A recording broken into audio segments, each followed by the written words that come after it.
नमस्ते प्रियजनों, मैं ज्योतिष शास्त्री राजेश अवस्थी आपके अपने राइट टू एस्ट्रो चैनल पर आपका स्वागत है। मिथुन राशि वालों के लिए मंगल का वृषभ राशि गोचर 12वें भाव से होगा। यह भाव विदेश, खर्चा, जुर्माना और हॉस्पिटल वगैरह दर्शाता है। तो क्या मंगल इस गोचर में मिथुन राशि वालों को शुभ फल देंगे? क्योंकि 12वें भाव में तो मंगल का गोचर अशुभ माना जाता है और वैसे भी मंगल मिथुन राशि वालों के लिए शत्रु माने जाते हैं। शास्त्रानुसार मंगल के इस गोचर में आपको शुभ फल मिल सकते हैं। जी हाँ, इस अशुभ गोचर में मंगल के शुभ फल मिलने वाले हैं और मैं बिल्कुल शास्त्रीय दृष्टिकोण से स्पष्ट शब्दों में इसका विश्लेषण भी करूंगा। लेकिन इसका मतलब सिर्फ शुभ फल ही मिलेंगे ऐसा हरगिज नहीं। अशुभ गोचर है तो अशुभ फल भी मिलेंगे। मैं आपको मंगल के इस गोचर काल में कौन से शुभ फल मिल सकते हैं और कौन से अशुभ फल मिलेंगे, ऐसे सभी तरह के गोचर फलों से अवगत कराने वाला हूं।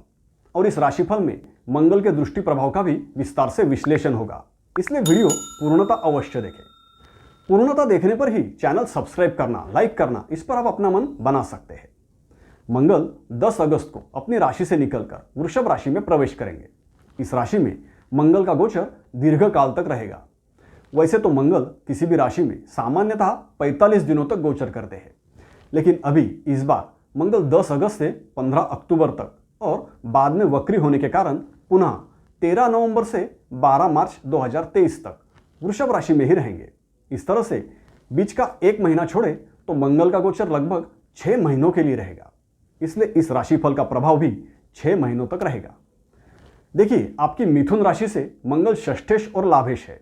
षष्ठेश मतलब आपकी नौकरी, कर्जा और रोग वगैरह मंगल दर्शाते हैं, और लाभेश भी है तो आपकी आमदनी, सभी तरह के लाभ और आपकी इच्छा पूर्ति मंगल ही निर्धारित करते हैं। और ऐसे विषयों को प्रभावित करने वाले मंगल 12वें भाव में मतलब खर्चा, हॉस्पिटल, अनैतिकता और विदेश के स्थान में है। इसलिए मंगल के इस गोचर में इन्हीं बातों का कॉम्बिनेशन देखने मिलेगा।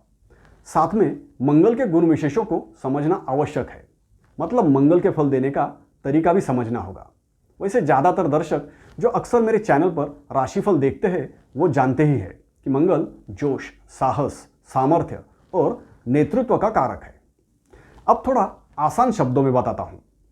मंगल के इस गोचर काल में आप जितनी सक्रियता इस 12वें भाव से संबंधित विषयों में दिखाएंगे उतना आपको लाभ हो सकता है। इस एक वाक्य में बहुत कुछ छुपा है, इसी को विस्तार से बताता हूं। मंगल के इस गोचर काल में मिथुन राशि वालों को विदेश में नौकरी के अवसर मिलेंगे, मतलब विदेश संबंधी कार्यों में लाभ होगा। विदेश संबंधी समस्याएं सुलझानी पड़ेगी। विदेश को लेकर आपकी अपेक्षा पूर्ति में आने वाली दिक्कतों को हटाना पड़ेगा। इस दौरान विदेश यात्रा हो सकती है और विदेश से लाभ हो सकता है। कहीं ना कहीं इस गोचर काल में आप विदेश से, अनजान लोगों से, हॉस्पिटल जैसे क्षेत्र से, ऑनलाइन व्यवहारों से पैसा कमाने के लिए आग्रही रहेंगे। ऐसे क्षेत्र से आपको उम्मीद भी रहेगी। इसके लिए आप सामर्थ्य और साहस का प्रदर्शन करेंगे, सक्रियता दिखाएंगे, तभी आपको लाभ हो सकता है। आपको अपनी कार्यकुशलता भी दिखानी पड़ेगी। और एक बात है, इस गोचर काल में अपेक्षा पूर्ति के लिए आप नैतिकता दांव पर लगा सकते हैं, मतलब गलत बातों में उलझ सकते हैं।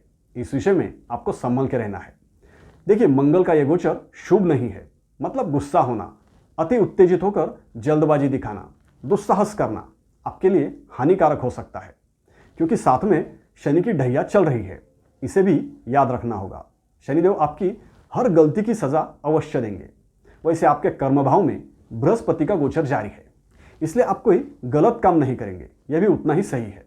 इसलिए जो भी जातक विदेश, हॉस्पिटल, ऑनलाइन कामकाज, बंदी गृह मतलब जेल से संबंधित कार्य करते हैं, उन्हें लाभ अवश्य होगा। अनजान लोगों से पैसा मिलेगा। यह भाव खर्चा भी दर्शाता है, इसलिए कुछ भी पाने के लिए आपको खर्चा करना पड़ेगा। एक हाथ दे और एक हाथ ले, मतलब आपके अपेक्षाओं की पूर्ति के लिए खर्चा करना पड़ेगा। इस दौरान काम के चीजों की, जरूरी चीजों की खरीदारी हो सकती है। आपके कामकाज से संबंधित कुछ मशीन्स खरीद सकते हैं या मशीन टूल्स भी खरीदने पड़ेंगे। कुछ मशीन की दुरुस्ती के लिए खर्चा करना पड़ेगा। मंगल के इस गोचर में आपको स्वास्थ्य के विषय में भी सचेत रहना है। हॉस्पिटलाइज होने की नौबत आ सकती है। जलने कटने के कारण शारीरिक पीड़ा हो सकती है, मतलब हॉस्पिटल के बिलों का भी भुगतान करना पड़ेगा। स्वास्थ्य में सुधार के लिए खर्चा हो सकता है। खर्चा करेंगे तो इलाज अच्छा होगा और रोगों से छुटकारा भी मिलेगा।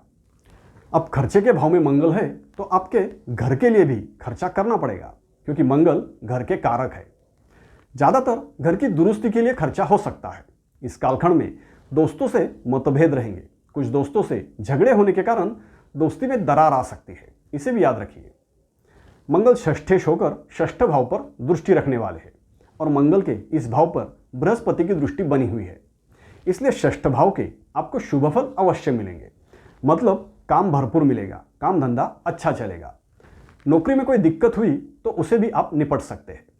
इस दौरान पैसों की वसूली कर सकते हैं। इन समय पर खर्चा करने के लिए पैसे जुटाने पड़ेंगे और अगर कर्जा चाहते होंगे तो वो भी मिलेगा। उधारी के रूप में विदेशी लोगों से भी सहायता मिल सकती है। आप एक बात समझिए, आपके पास पैसा होगा तभी आप खर्चा कर सकेंगे, क्योंकि मंगल के इस गोचर में आपके खर्चे बढ़ने वाले हैं। मतलब आपके हाथ में खर्चा करने के लिए पैसा आने वाला है। संक्षेप में कहे तो धन प्राप्ति जारी रहेगी। अभी मंगल के चतुर्थ और अष्टम दृष्टि के बारे में जानते हैं। यहाँ एक बात गौर से सुनिए। आप भले ही चाहते होंगे कि राशिफल में सब अच्छा ही होना चाहिए, लेकिन मैं सिर्फ शास्त्रार्थ बताने वाला हूँ और राशिफल में ऐसा अच्छा बुरा सब कुछ हो सकता है, यह समझकर ही राशिफल देखना चाहिए। राशिफल जानने से आपको पूर्व नियोजन करने के लिए समय मिल सकता है और दुष्प्रभाव जानकर कुछ बातों में आप सावधान हो सकते हैं।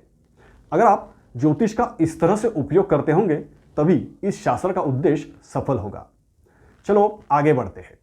मंगल के अन्य दृष्टियों के प्रभाव जानते हैं। मंगल की चतुर्थ दृष्टि आपकी राशि से तृतीय भाव पर रहेगी। ये भाव आपके प्रयास, प्रचार, यात्राएं और भाई बहन दर्शाता है। मंगल इस भाव के कारक भी है और इस भाव में मंगल के परम मित्र सूर्य की सिंह राशि आती है। इसलिए बहुत ज़्यादा अशुभ तो नहीं होगा, लेकिन मंगल के दृष्टि प्रभाव से आप जल्दबाजी ज़्यादा दिखाएंगे, जोर आजमाइश करेंगे, वर्चस्व की लड़ाई लड़ सकते हैं।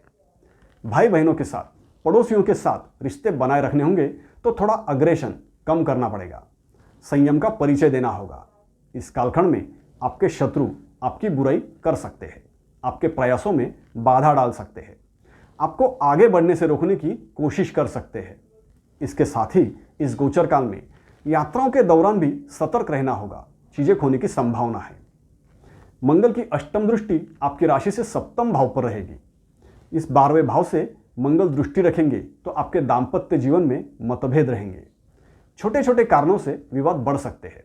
ऐसे रिश्तों में आपसी विश्वास और समझदारी दर्शाने की आवश्यकता रहेगी।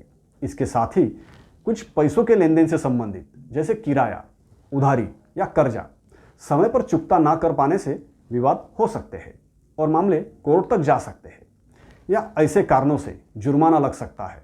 विवाद सुलझाने के लिए खर्चा हो सकता है। तो कोशिश कीजिए अपने EMI का भुगतान समय पर हो जाए। बैंक में मिनिमम बैलेंस बनाए रखें। इसके साथ ही व्यावसायिक पार्टनर से मतभेद हो सकते हैं। व्यापार में भी कोई अच्छी डील हाथ से छूट सकती है। इस तरह से मंगल के इस वृषभ राशि गोचर में आपका अनुभव कैसा रहेगा, इसके बारे में मैंने ज़्यादा से ज़्यादा जानकारी देने की कोशिश की है। इसे समझते हुए कैसे सावधान रहना है, कैसे पूर्व नियोजन करना है, इस पर आप सोच सकते हैं।